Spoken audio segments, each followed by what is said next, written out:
Welcome to this presentation on global borrowing and why tomorrow's debt matters, where we'll explore fiscal sustainability, economic impact, and possible future frameworks.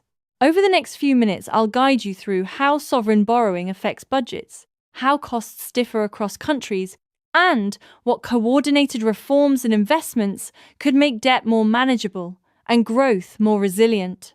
This slide shows how heavy net interest payments are squeezing developing country budgets, with a large visual highlighting almost $1 trillion in interest and a map pinpointing affected nations. High interest costs force many countries to divert revenue to creditors, cutting health and education spending and creating long-term obstacles to growth and development. Here, we compare borrowing costs and the long-term burden they create.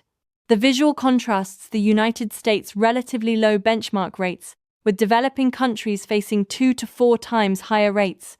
That gap means every dollar borrowed imposes a far heavier burden on citizens in poorer states, translating into higher debt service and reduced room for public investment. This diagram illustrates capital outflows from developing nations, showing that recently more money is being sent abroad than received, with about $25 billion net outflow annually. The result is a drain on domestic resources like capital and tax revenues, which starves development priorities and leaves economies with stunted growth and fewer funds for infrastructure or social services.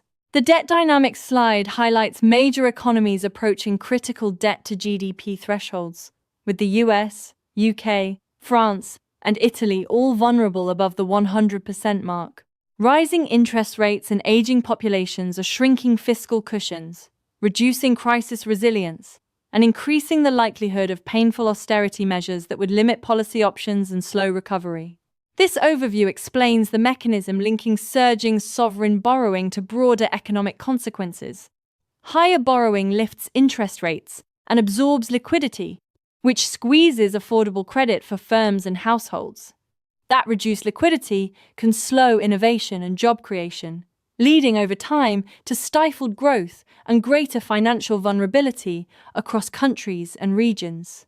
A crisis-ready system aims to make the global financial architecture inclusive and resilient by combining proactive preparedness and global access with system mechanisms like automatic liquidity facilities, fair pricing, and speedy debt workouts.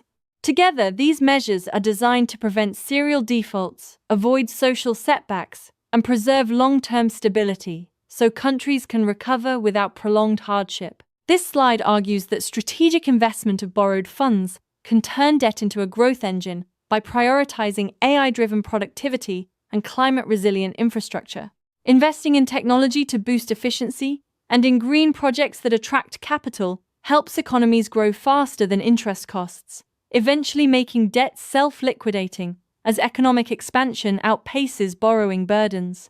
Finally, moving from pledges to action requires coordinated reforms across governments, investors, and multilateral institutions, transparent fiscal rules and data sharing, investor focus on long-term risk and coordinated investment, and cross-border policy coordination to strengthen shock resilience.